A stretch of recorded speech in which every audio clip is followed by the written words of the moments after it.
আমাদের এই বর্তমান আর ভবিষ্যৎকে সুন্দর করার উপায় কি?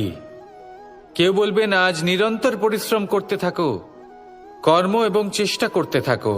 তার থেকেও বেশি গুরুত্বপূর্ণ কিছু আছে, বিগত অতীতের সাথে শান্তি স্থাপনা করা।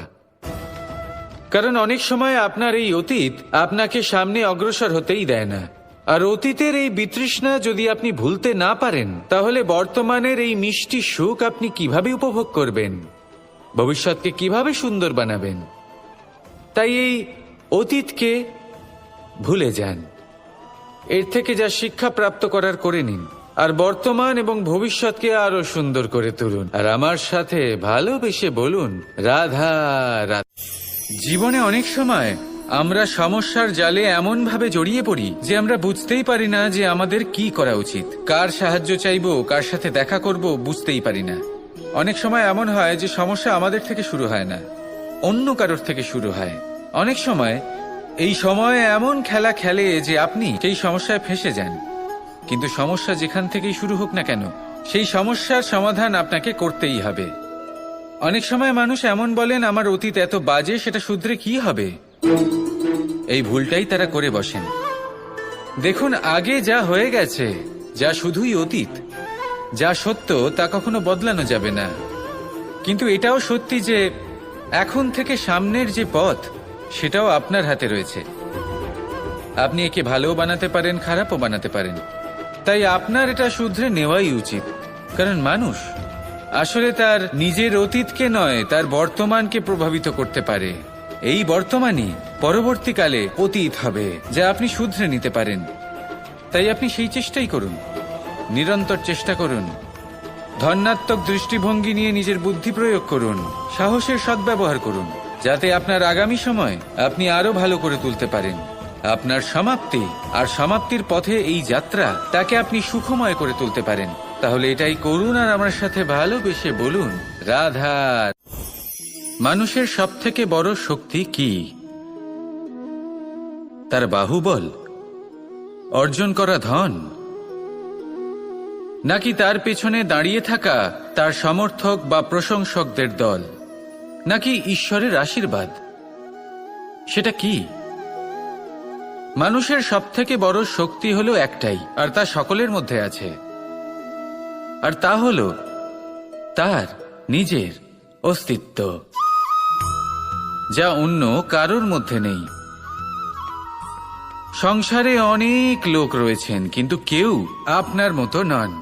এটা হলো আপনার শক্তি, এ হলো আপনার নিজস্ব শক্তি। দুর্ভাগ্যবশত বেশিরভাগ মানুষ এটা বুঝতে পারেন না, নিজের শক্তিকে চিনতে পারেন না। কিন্তু যদি আপনি চিনতে পারেন, তাহলে আপনি নিজের অন্তরে অনুভব করবেন একটা অসীম শক্তির অস্তিত্ব। যে সাফল্যের পথে আপনি চলছেন, আপনি দেখবেন যে এই সাফল্যের দ্বার নিজে থেকেই খুলে গেছে। শুধু প্রয়োজন হলো নিজের এই শক্তিকে চিনে নেবার, নিজের এই বিশেষত্বকে বোঝার। কারণ এই যে আপনার বিশেষত্ব, এ কোনোদিনও আপনার থেকে দূরে চলে যাবে না, চিরকাল আপনার সাথে জড়িত থাকবে। যদি আমি বাহুবলের কথা বলি, সময়ের সাথে সেটা চলে যাবেই। যদি কথা বলি অর্জিত ধনের, তাহলে সময়ের সাথে সেটাও চলে যাবে। মিত্র, পরিবার, বন্ধু, আশীর্বাদ, এই সবকিছু আপনার থেকে দূরে চলে যেতে চলেছে, সেটা আপনিও জানেন। কিন্তু এই যে আপনার অস্তিত্ব, আপনার বিশেষ শক্তি, যা শুধু আপনার সাথে আছে, তা চিরকাল আপনার সাথেই জুড়ে থাকবে। দরকার হলো শুধুমাত্র এটা চিনে নেওয়ার, নিজের উপর বিশ্বাস রাখার, আর জীবনে এগিয়ে চলার। আপনি যদি এটা করেন, তাহলে সবাই এটা দেখে আপনার থেকে শিক্ষা নেবেন। অমৃত আসলে কি? আমরা সবাই জীবনে অমৃত লাভ করতে চাই, কিন্তু এই অমৃত আসলে কি? এ কি অমরত্ব লাভ করার কোনো মন্ত্র, নাকি সামনে এগোনোর কোনো পথ? নাকি অমৃত সেই রস যা অসুর আর দেবতারা সমুদ্র মন্থন করে লাভ করেছিলেন? নাকি সেই ওষুধ যা ঋষি মুনিরা ভ্রমণ করে খুঁজে বের করেছিলেন? অমৃত যদি কিছু হয়, তাহলে তা হলো আশা। কখনো কোনো মাতাকে দেখুন, উনি নিজের সন্তানকে কত আগলে রাখেন, তার যত্ন নেন, তার পালন পোষণ করেন। এই আশা নিয়ে যে পরবর্তী জীবনে এই সন্তান খুব বড় কিছু করবে, ওনাদের খুব ভালোবাসবে। এবার আগামী দিনে কি হতে চলেছে তা আমরা জানি না, পর মুহূর্তে কি হতে চলেছে তা আমরা জানি না, আগামী মুহূর্তে আপনি জীবিত থাকবেন কিনা সেটাও আমরা জানি না। কিন্তু আমরা অনেক বছরের পরিকল্পনা বানিয়ে ফেলি, সেটা অবশ্য মন্দ নয়। দেখুন, জীবন যাপন করার এই আশা, এটাই ভবিষ্যতের আধার হতে পারে। তাই এই আশা হলো গুরুত্বপূর্ণ, তাই একে নিজের সাথেই রাখুন। কথায় আছে যে ব্যক্তি নিরাশ হয়ে পড়েন, যার মধ্যে কোনো আশা বাকি থাকে না, তিনি হয়তো বেঁচে আছেন কিন্তু একটা মৃত জীবন যাপন করছেন। তাই এই আশার সঙ্গ কখনো ত্যাগ করবেন না, একে চিরকাল নিজের সাথেই রাখুন। জীবন আনন্দময় হয়ে উঠবে, আর এই হৃদয় তা ভালোবেসে বলবে রাধা রাধা। বৃষ্টির জল যখন মেঘের দ্বারা টিপ টিপ করে ঝরে পড়ে তখন কি ভালো লাগে, তাই না? শুধু যে এই আবহাওয়া ভালো করে তোলে তাই নয়, এই মাটিতে সমাহিত হয়ে একটা অত্যন্ত সুন্দর গন্ধ উৎপন্ন করে। এই লতাপাতা, এই বৃক্ষ এদের জীবন দান করে, এদের পুষ্ট করে তোলে, আর তার সাথেই অনেক জীবের কল্যাণ করে। কিন্তু ভাবুন, যখন বজ্রপাত হয় তখন কি হয়? এই সমস্ত জলের ফোঁটা অনিয়ন্ত্রিত হয়ে যায়, একটা ভয়ানক বন্যার রূপ নিয়ে নেয়, যা শুধুমাত্র মহাবিনাশ করে। এর সারমর্ম কি? এর সারমর্ম হল কর্ম করুন, কিন্তু তার নিয়ন্ত্রণ রেখে। যদি আপনি নিয়ন্ত্রণে না থাকেন, তাহলে আপনিও জীবনরূপী এই বর্ষার পরিবর্তে ভয়ানক বন্যার রূপ ধারণ করবেন। এবার বিকাশ ঘটাবেন নাকি বিনাশ, সিদ্ধান্ত হলো আপনার। যদি বিকাশ ঘটাতে চান, তাহলে নিজের কর্মের সাথে সাথে নিজের মনকেও নিয়ন্ত্রণ করতে শিখুন। এই মনকে সংযত করুন, একে নিয়ন্ত্রণে রাখুন, নিজের কর্মকে নিয়ন্ত্রণে রাখুন, ভারসাম্য বজায় রাখুন, আর আমার সাথে ভালোবেসে বলুন রাধা রাধা। কখনো ঘোড়া আর তার ঘোড়সওয়ারিকে দেখেছেন? ঘোড়ার ডান এবং বাম দিকে যেন একটা পর্দা লাগানো থাকে। তার কারণ কি? যাতে ঘোড়া অন্য কোনো দিকে দেখতে না পায়, শুধুমাত্র সামনে দেখে আর সেই দিকেই এগোতে থাকে। বলতে গেলে এটা খুব সাধারণ ব্যাপার, কিন্তু এর পেছনে খুব বড় এক বিজ্ঞান লুকিয়ে রয়েছে। আপনি যদি জীবনে নিজের লক্ষ্যে পৌঁছতে চান, তাহলে আপনাকে এদিক ওদিক তাকানো বন্ধ করতে হবে, শুধু সামনে নিজের লক্ষ্যের দিকে তাকিয়ে থাকতে হবে। তখনই জীবনে সাফল্য লাভ করবেন। ঘোড়া তো শুধুমাত্র এক পশু, তার উপরে লাগাম পরাতে হয়, চোখের ডান এবং বাম দিকে পর্দা পরিয়ে দেওয়া হয়। আপনি হলেন মানুষ, আপনাকে লাগাম কে পরাবে? কেউ না, এটা আপনাকে নিজেকেই করতে হবে। মনের গভীরে প্রবেশ করুন আর আবেগগুলিকে লাগাম পরান, তাদের নিয়ন্ত্রণ করতে শিখুন। আর নিজের দৃষ্টি সামনে, শুধু নিজের লক্ষ্যের দিকে। মনে রাখবেন, যদি আপনার দৃষ্টি শুধুমাত্র নিজের লক্ষ্যে থাকে, তাহলে লক্ষ্য ভেদ অবশ্যই করবেন। যদি একাগ্রতা এদিক ওদিক চলে যায়, তাহলে লক্ষ্য হারিয়ে যাবে। রাধা রাধা। রাজ্য, শাসন, সাম্রাজ্য, সংস্থাপনা, এগুলিকে সফল কখন বলা যেতে পারে? কোনো বুদ্ধিজীবী বলেন তখন যখন চারিদিকে শান্তি থাকে, কারোর মনে কোনো প্রশ্ন থাকবে না, শঙ্কা থাকবে না। কিন্তু আমার মনে হয় এটা অনুচিত। কোনো রাজ্যের পক্ষে বা কোনো শাসনকালে সবথেকে বড় সংকট তখন আসে যখন সবথেকে বেশি যোগ্য ব্যক্তি বা সবথেকে বেশি বিদ্বান ব্যক্তিও শুধু মুখদর্শক হয়ে বসে থাকেন। মনে প্রশ্ন আসতে থাকে কিন্তু জিজ্ঞেস করেন না, শঙ্কা উৎপন্ন হয় কিন্তু ব্যক্ত করতে পারেন না। এটা খুবই অনুচিত। এই যে প্রশ্ন, তা আসা খুব ভালো। এই প্রশ্ন অকারণে আসে না, কোনো সমস্যার কারণেই আসে। এই প্রশ্নের দ্বারা আপনি সেই সমস্যাগুলি দেখতে পাবেন যাতে আপনি এতদিন অনভিজ্ঞ ছিলেন। আর যত প্রশ্নের নিবারণ আপনি করবেন, ততই আপনার রাজ্য, আপনার শাসন আরো শ্রেষ্ঠ হয়ে উঠবে। এই প্রশ্ন, এই শঙ্কা, এগুলো আপনাকে সমাধানের চূড়াতে অবশ্যই নিয়ে যাবে। সেই জন্য না প্রশ্ন করা অনুচিত, আর না শঙ্কা ব্যক্ত করা অনুচিত, আর না তিনি মূর্খ যিনি প্রশ্ন করেন, শঙ্কা ব্যক্ত করেন। তাই এনাদের কখনো দূরে করে দেবেন না, এনাদের নিজস্ব মতামত রাখতে দিন। যখন সবাই মিলে একমত হবেন, তখন নিশ্চিত রূপে বলা যায় যে এই রাজ্য, এই শাসন, এই সংস্থাপনা সাফল্যের শিখরে রয়েছে। তাহলে আসুন আর আমার সাথে ভালোবেসে বলুন, রাধা। প্রকৃতি, নিয়তি কখনোই কারোর সাথে পক্ষপাত করে না, প্রত্যেককে জীবনদান দেয়, সমান সুযোগ প্রদান করে।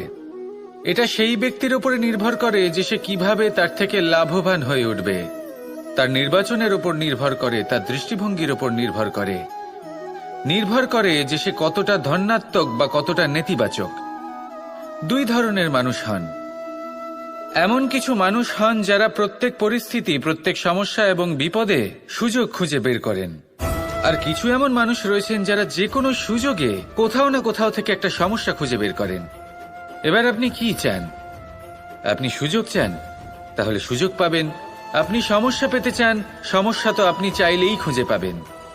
চয়ন আপনারই, যে আপনি কতটা ধনাত্মক থাকতে চান, কতটা নেতিবাচক থাকতে চান। ধনাত্মক থাকুন, জীবনে সব কিছু সম্ভব হবে। আসুন আর আমার সাথে ভালোবেসে বলুন, রাধা রাধা। যখনই আমরা কথা বলি জলরাশির বিষয়ে, যখন আমরা তুলনা করি, তখন আমাদের খুব ভালো লাগে মিষ্টি সরোবর, পুকুর, নদী।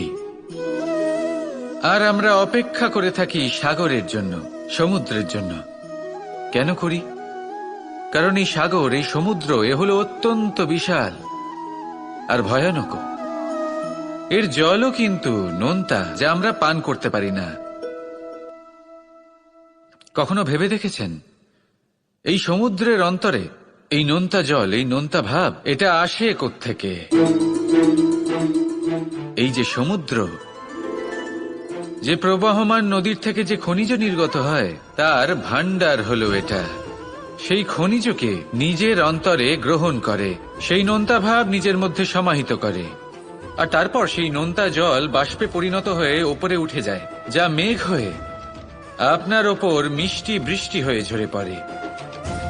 এ হলো সমুদ্রের ত্যাগ, যার জন্য আপনি মিষ্টি জল পান করতে পারছেন, সে নদী থেকেই হোক বা সরোবর থেকে। সেই জন্যই হয়তো সাগর হলো এত মহান, হয়তো সেই জন্যই রত্ন সাগরে পাওয়া যায়। তাই মনে রাখবেন, ক্ষমতা তারই হয় যে ত্যাগ করতে জানে, কোনো বিষকে নিজের মধ্যে ধারণ করে নিতে জানে। তাহলে আপনিও এটাই করুন, এতটাই শক্তিশালী হয়ে উঠুন, আর আমার সাথে ভালোবেসে বলুন, রাধা রাধা। বৃষ্টির ফোঁটা কত ছোট, কিন্তু সাগর কত বড়। হিমখণ্ড কত ছোট, হিমালয় কত বড়। কত পার্থক্য আছে দেখুন। দশরথ পুত্র রাম আর শ্রীরাম। দেখুন, একটা ফোঁটা একসাথে মিলিত হয়ে তখন এই বিশাল সাগর তৈরি হয়। সকল হিমখণ্ড যখন একসাথে মিলিত হয়, তখন এই বিশাল মহান হিমালয় গঠিত হয়। সেইভাবেই একটা ছোট্ট বনবাস দিয়ে শুরু হয়েছিল একটা যাত্রা, রাম থেকে শ্রীরাম হবার পথে, মর্যাদা পুরুষোত্তম হবার জন্য। কিন্তু এর থেকে আপনি কি শিখলেন? বিন্দু আসলে মহান নয়, মহান হলো সাগর। হিমখণ্ড মহান নয়, মহান হলো হিমালয়। অর্থাৎ কোনো মহান কাজ করার জন্য বা মহান হবার জন্য আপনাকে আরম্ভ করতে হবে ছোট থেকে।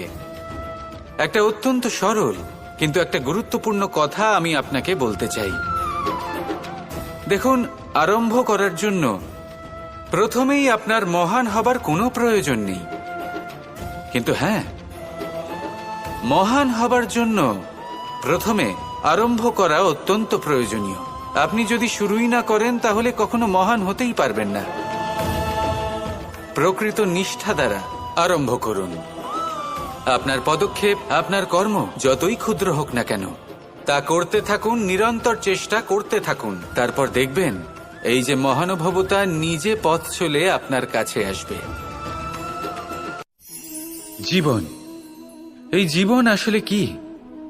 এ হলো জন্ম থেকে মৃত্যু পর্যন্ত এই সময়। কিছু মানুষ এটা বলে থাকেন যে এই যে নিঃশ্বাস নিচ্ছে, এই হলো জীবন। আর প্রত্যেক ব্যক্তি, প্রত্যেক প্রাণী, তাদের নিঃশ্বাস নির্ধারিত থাকে, নির্দিষ্ট হয়ে থাকে। তাকে সেই নির্ধারিত নিঃশ্বাস নিতেই হয়। তারপর তিনি মৃত্যু লাভ করেন। কিন্তু এটা কি সত্যি? সত্যি কি মনুষ্য জীবন এই নিঃশ্বাসের উপর নির্ধারিত থাকে? এই নিঃশ্বাসের গণনাই কি মনুষ্য জীবনের অস্তিত্ব? কখনোই নয়। মনুষ্য জীবন শুধু কিছু নিঃশ্বাস নয় যা একদিন থেমে যাবে।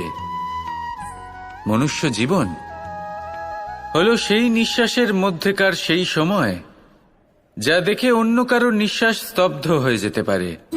সেই মুহূর্ত যেখানে মানুষ আপনার মধ্যে সেই প্রেম দেখতে পারে, আপনার সাহস দেখতে পারে, আপনার শক্তি দেখতে পারে, আপনার চেষ্টা দেখতে পারে, আপনার পরিশ্রম দেখতে পারে, অন্যায় আর দুর্নীতির বিরুদ্ধে আপনার যুদ্ধ দেখতে পারে। জীবনে গুরুত্বপূর্ণ সেই মুহূর্ত, সেই সময় যেটা আপনি বেঁচে আছেন। সেই সময়ে আপনি এই সংসারের অন্য ব্যক্তিদের জীবন বাঁচার একটা দিশা দেখাতে পারেন, একটা প্রেরণা যোগাতে পারেন, শক্তি দিতে পারেন, আশা দিতে পারেন। তাই জীবনে এটাই করুন। এমন একটা জীবন যাপন করুন যা অন্যের জন্য আদর্শ হয়ে থাকে। এটাই করুন আর আমার সাথে ভালোবেসে বলুন, রাধা রাধা। বিজয়, বিজয় লাভের জন্য মানুষ কি না করে থাকে, যে কোনো সম্ভাব্য প্রচেষ্টা করে। কিন্তু নিজের বিজয় লাভের জন্য বাজিতে যা ইচ্ছে তাই রেখে দেওয়া কি উচিত কাজ? কখনোই নয়। নিজের হারানো সম্মান, নিজের হারানো সম্পত্তি, নিজের হারানো অধিকার ফিরে পাওয়ার শুধু একটাই পথ রয়েছে, আর তা হলো পুরুষার্থ, দ্রুতক্রিয়া নয়। যে মানুষ নিজেই হেরে গেছে, নিজেই নিজের জয়লাভ করার জন্য অন্য কাউকে কিভাবে বাজিতে রাখতে পারে? এ হলো সম্পূর্ণরূপে অনুচিত। অনেক সময় অনেক ধন লাভ করার জন্য, অনেক সম্পত্তি লাভ করার জন্য আমরা নিজের আসল ধন, আমাদের আপনজন, তাদেরকে হারিয়ে ফেলতেও প্রস্তুত হয়ে যাই। এটা একেবারেই উচিত নয়। যত বড়ই সংকট আসুক না কেন, আমাদের আপনজনদের আমাদের সাথেই রাখা উচিত। নিজের বিজয়ের জন্য ওনাদের বাজি রাখা ঠিক নয়। এই ভুল কেউ একজন করেছেন, আপনি তা ভুলেও করবেন না। রাধা রাধা। নারী জন্মসূত্রে কারোর কন্যা, ধর্মসূত্রে কারোর পত্নী, আর কর্মসূত্রে কারোর মা। আমাদের মনে এই ছবি আঁকা রয়েছে একজন নারীকে নিয়ে, তাই না?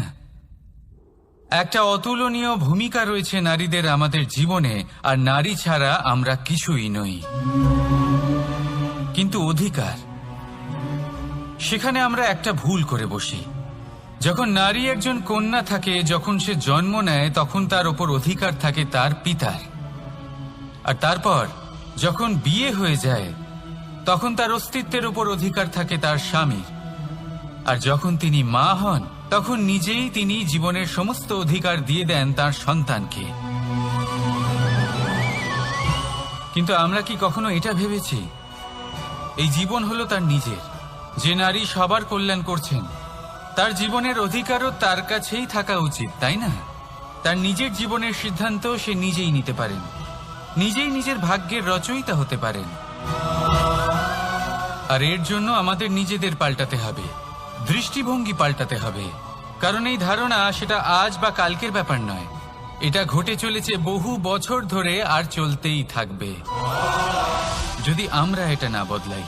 আর এটা তখনই সম্ভব হবে যখন আমরা নিজেদের মধ্যে পরিবর্তন আনব। তাই আজকের পর থেকে, এই মুহূর্ত থেকে কোনো নারীর ওপর অকারণ অধিকার স্থাপনের আগে সহস্রবার ভেবে দেখবেন। কারণ যখন নারী নিজের অধিকার কেড়ে নিতে বাধ্য হবেন, তখন শুধু এবং শুধুমাত্র বিনাশই ঘটবে। রাধা রাধা।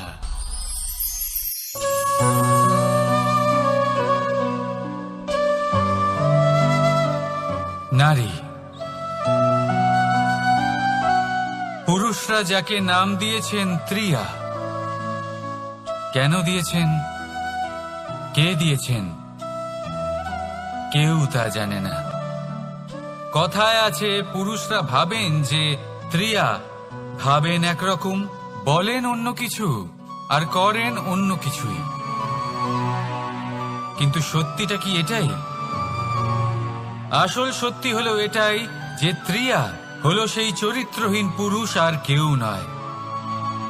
সেই পুরুষ যারা নারীকে বলেন যে আপনি হলেন মা, আপনি হলেন দেবী, আপনি হলেন বোন। আর ভাবেন কি?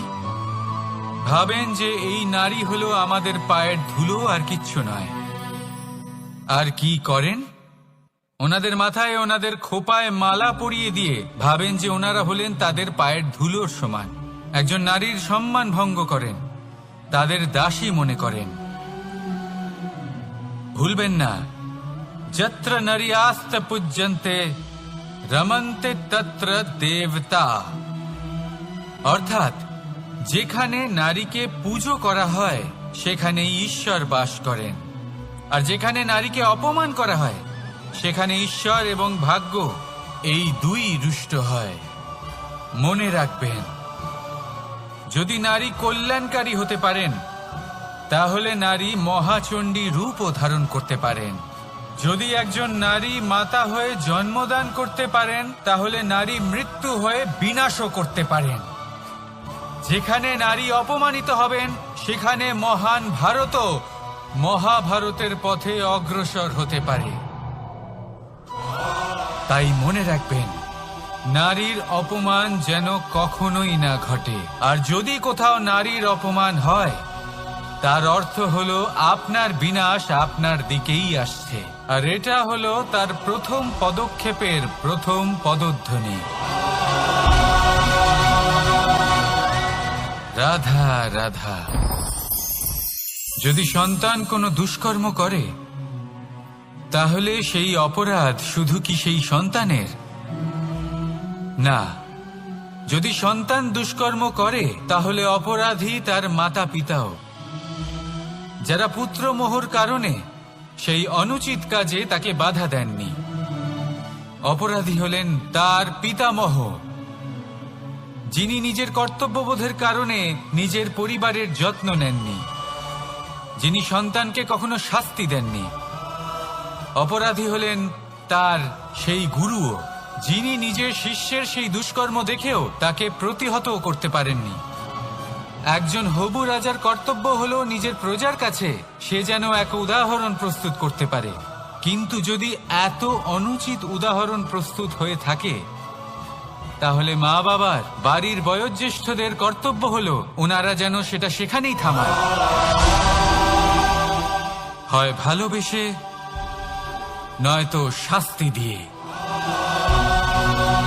যদি না থামানো হয় তাহলে মহাভারত অবশ্যম্ভাবী। অনেক ব্যক্তির মনে একটা প্রশ্ন জাগে আমাকে আর রাধাকে নিয়ে। বলেন যে না আমি আর রাধা একসাথে থাকি, না আমাদের বিয়ে হয়েছে, আমি এখানে দ্বারকাতে ও ওখানে বর্ষণাতে, তাও এত ভালোবাসা কি করে? এ কেমন সম্পর্ক? আমি তাদের একটা সহজ কথা বলতে চাই। আপনি কখনো আয়নার দিকে দেখেছেন? নিজের দুই চোখের দিকে তাকিয়ে জিজ্ঞাসা করুন, এই দুই চোখ একসাথে কেন বন্ধ হয়, একসাথে কেন খোলে, একসাথে কেন ঘুমোয়, একসাথে কেন কাঁদে? আজীবন কোনো এক মানুষের সাথে সম্পর্ক রাখা অবশ্যই সম্ভব, তাদের সাথে দেখা না করে। আমার আর রাধার ভালোবাসাও কিছুটা এরকমই, আর কিছুটা এরকমই হয় ভালোবাসা দুই নয়নের মতো, যারা কখনোই মিলিত হবে না, কিন্তু চিরকালের জন্য একসাথে জুড়ে থাকবে। এই অনুভূতি নিঃস্বার্থ হয়, আর এই নিঃস্বার্থ ভালোবাসা আপনাকে আনন্দের পথে অগ্রসর করে। জীবনে সবসময় নিঃস্বার্থভাবে ভালোবাসুন, শুধুমাত্র আনন্দই পাবেন। তাহলে আসুন আমার সাথে নিঃস্বার্থভাবে ভালোবেসে বলুন, রাধা রাধা। মানুষ, কোন ব্যক্তির নির্মাণ হয় কিভাবে?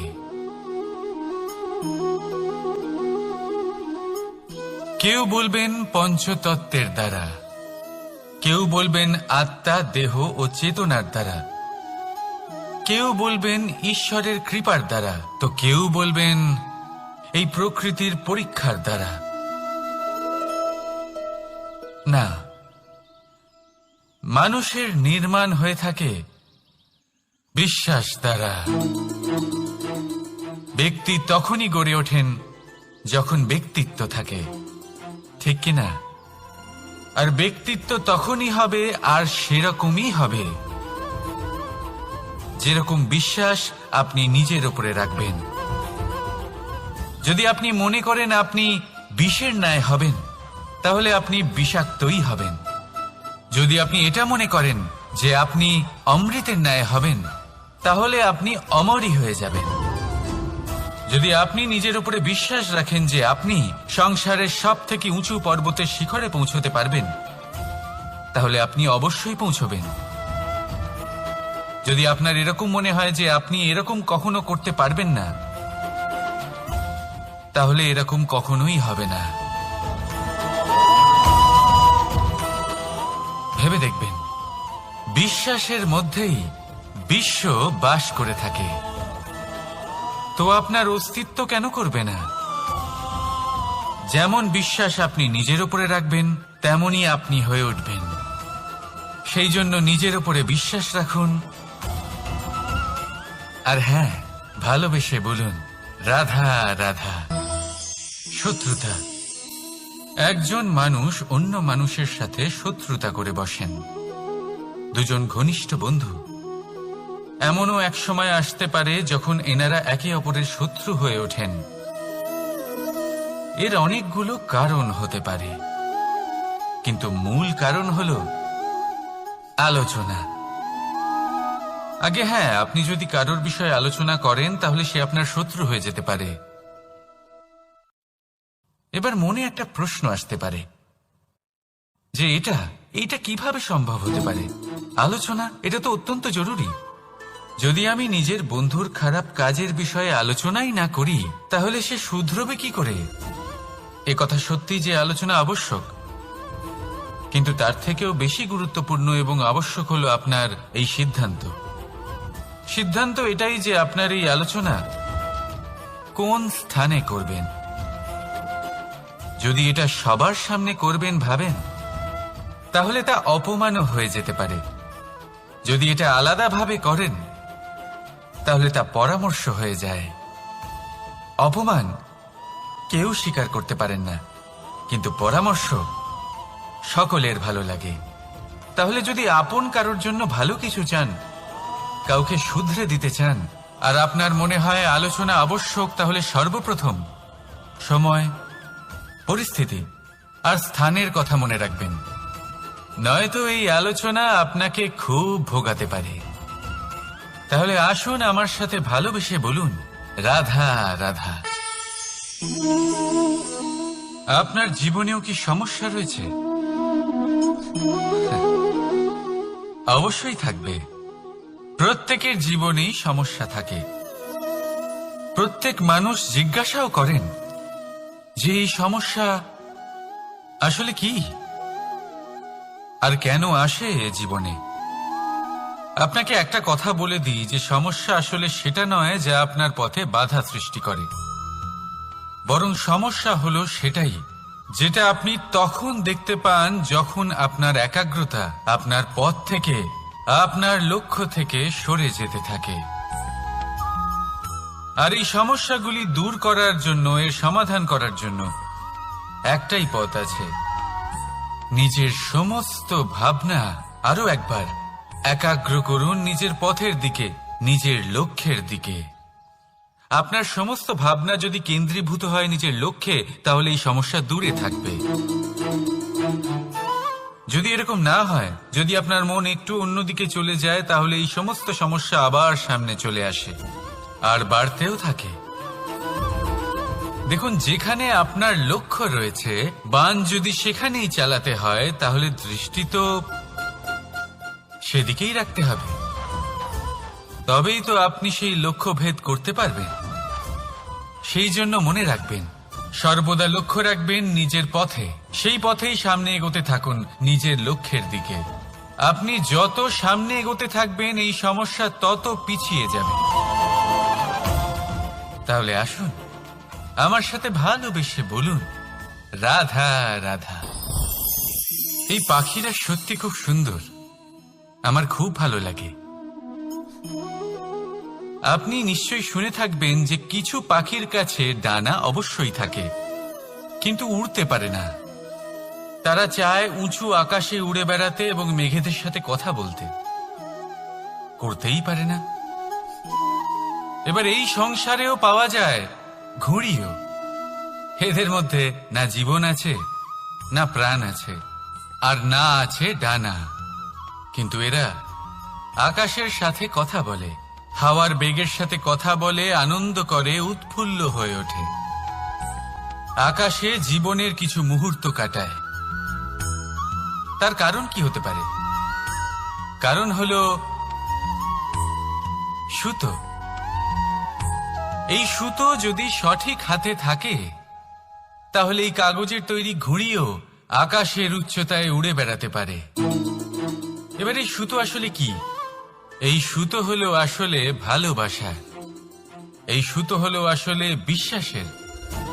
আর এটা আপনি দিয়ে থাকেন তাদের হাতে যাদের আপনি বিশ্বাস করেন, যাদের আপনি নিজের সর্বস্ব দিয়ে দেন। ভেবে দেখুন, এই ভালোবাসা আর বিশ্বাসের সুতো আপনি যদি সঠিক মানুষের হাতে দিয়ে দেন, তাহলে আপনি অনেক উচ্চতায় উঠতে পারবেন, আকাশের উচ্চতায় উড়ে বেড়াতে পারবেন, মেঘের সাথে কথা বলতে পারবেন, পাখিদের মতো উঠতে পারবেন, যা ইচ্ছে তাই করতে পারবেন। শুধু এই মানুষ সঠিক হতে হবে, এমন একজন মানুষ যার মনে আপনার জন্য ভালোবাসা রয়েছে, এমন এক মানুষ যার মনে কোনো স্বার্থ নেই, যিনি পরোপকারী, এমন একজন ব্যক্তি যিনি আপনার অস্তিত্বকে বাইরে নিয়ে আসতে পারবেন, তাকে উজ্জ্বল করে তুলবেন। তাহলে ভালোবাসুন, আনন্দ করতে থাকুন, আর এই আনন্দ সহকারে বলুন, রাধা রাধা। আমরা সকলে এমন ব্যক্তির সাথে থাকতে চাই যারা খুব মিষ্টি কথা বলেন, যাদের ব্যবহার আমাদের ভালো লাগে, যারা দেখতে সুন্দর হন, যাদের আমরা পছন্দ করি।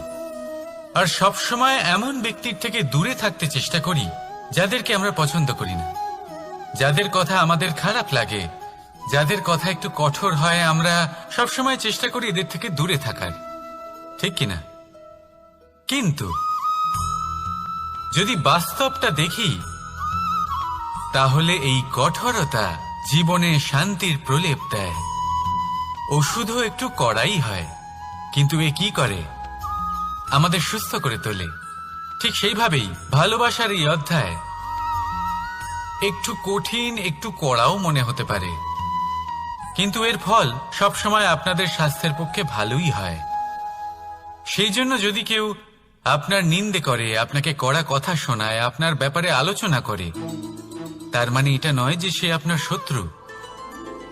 হতে পারে তিনি আপনার বন্ধু হন, আপনার জন্য ভালো চান, আপনাকে শুধরে নিতে চান, আপনার মধ্যে কোনো পরিবর্তন দেখতে চান। সেই জন্য কখনো কারোর কথা শুনে বা কাউকে দেখে প্রাথমিকভাবে এই সিদ্ধান্ত নেবেন না যে তিনি আপনার শত্রু হন নাকি আপনার বন্ধু হন। এমনও শত্রু হয়ে থাকেন যে গুড়ের মতো মিষ্টি মিষ্টি কথা বলে আসলে আপনাকে বিষ পান করিয়ে দেবেন।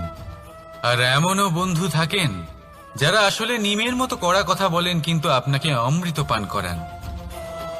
এদের মধ্যে পার্থক্য করতে জানতে হবে কে আসলে শত্রু হন আবার কে আসলে মিত্র হন। এই পার্থক্য যখন আপনি করতে শিখবেন তখন আপনি এই সংসারের সব থেকে সুখী প্রাণী হয়ে উঠবেন। এই পার্থক্য বোঝা সহজ নয়, কিন্তু অবশ্যই আবশ্যক। রাধা রাধা। অসুখ। এমন কোনো মানুষ আছেন এই সংসারে যার অসুখ করে না? প্রত্যেক মানুষ কখনো না কখনো অবশ্যই অসুস্থ হয়েছে, তার এই শরীর রোগের শিকার অবশ্যই হয়েছে। এবারে দেখুন, এই রোগ আসে আবার এই রোগ চলেও যায়, কিন্তু সেই রোগ আমাদের কষ্ট দিতে কেন সক্ষম হয়? কারণ হলো স্বচ্ছতা। যদি এই স্বচ্ছতা শরীরে না থাকে তাহলে মানুষকে শারীরিক কষ্ট পেতেই হবে। ঠিক সেইভাবেই অত্যন্ত প্রয়োজনীয় হলো এই স্বচ্ছতা যেন মনেও থাকে। যদি এই স্বচ্ছতা মনে না থাকে তাহলে মানুষ চারিত্রিকভাবে কষ্ট সহ্য করেন। এবারে নিবারণ কি হতে পারে? বড়ই সহজ এর উপশম। যদি রোগ শরীরে হয় তাহলে সর্বপ্রথম স্বচ্ছতা বজায় রাখতে শিখুন, এই শরীরকে পরিষ্কার রাখতে শিখুন। বিচক্ষণতার সাথে এই রোগের সম্মুখীন হন, ভয় পাওয়ার কোনো দরকার নেই। ব্যায়াম করতে থাকুন, সব ঠিক হয়ে যাবে। সেইভাবেই যদি এই অসুখ মনে হয় তাহলে কি করা যায়? সর্বপ্রথম তার আধারের উপরে নজর দিন। আপনার এই আধারই হলো আপনার আহার। যা আপনি আহার করবেন সেরকমই মানুষ হয়ে উঠবেন। সেইভাবেই আপনি যেরকম ভাবেন সেরকমই মানুষ হয়ে উঠবেন। সেই জন্য নিজের ভাবনাকে শুভ করুন, নিজের দৃষ্টিভঙ্গিকে শুভ করে তুলুন, সবকিছু সঠিক হবে। আপনার আমার সবার মধ্যেই এক রাক্ষস বাস করে, তার সম্মুখীন হন, তাকে পরাস্ত করুন। তাহলে এই রোগ সে শরীরেই হোক বা মনের মধ্যে, যদি সঠিক সময় তাকে আটকানো না যায় তাহলে যে কোনো সময় তা মহামারীর রূপ ধারণ করবে। সেই জন্য সাবধানে থাকুন, সুস্থ থাকুন। তাহলে আসুন আমার সাথে ভালোবেসে বলুন রাধা রাধা। বাজ পাখিকে পক্ষীরাজ বলা হয়। বাজের আয়ু হলো মোটামুটি 70 বছর। এবার 40 বছর হতে হতেই ওদের পালক লম্বা এবং ভঙ্গুর হয়ে যেতে থাকে, ঠোঁট বেঁকে যায়, ডানা ভারী হয়ে যায়, অর্থাৎ আগের মতো উড়তে পারে না, সেই শক্তি থাকে না। এবার সেই বাজ কি করবে? বাজ সব থেকে কঠিন নির্বাচন করে, নির্বাচন নিজের পুনর্স্থাপনার। সর্বপ্রথম একটা বিশাল পর্বতে যায়, একান্তে নিজের এক বাসস্থান তৈরি করে, আর তারপরে পাথরের সাথে নিজের ঠোঁট বারবার আঘাত করতে করতে সেই ঠোঁট ভেঙে ফেলে। তারপরে সে অপেক্ষা করে সেই ঠোঁট পুনর্নির্মাণ হওয়ার। তারপর সেটাই করে নিজের পালকের সাথে। তারপরে নিজের ডানা থেকে এক এক করে ভারী পালকগুলো ছিঁড়ে ফেলে দেয়। আর তারপর 150 দিনের এই যন্ত্রণা সহ্য করার পরে ও ফিরে পায় নিজের ওড়বার অনন্য ক্ষমতা, সেই শক্তি। আর তারপরে ও জীবনের পরবর্তী 30 বছর বাঁচে। কি বুঝলেন আপনি? যদি ইচ্ছে শক্তি থাকে তাহলে একজন দুর্বলও শক্তিশালী হতে পারে। আপনিও এটাই করুন, নিজের অতীতের যন্ত্রণার বোঝাগুলিকে ত্যাগ করুন আর কল্পনার খোলা আকাশে উন্মুক্ত হয়ে উড়ে বেড়ান। নিজের পুনর্স্থাপনা করুন, তবেই সর্বশ্রেষ্ঠ হতে পারবেন। আর মনে রাখবেন, এই ছোট ছোট পদক্ষেপই বড় বড় শিখরে পৌঁছে দিতে পারে। তাহলে আসুন আর আমার সাথে ভালোবেসে বলুন রাধা রাধা। আপনি কি কখনো জলকে নিজের মুঠোতে ধরে রাখার চেষ্টা করেছেন? চলুন আজ করা যাক।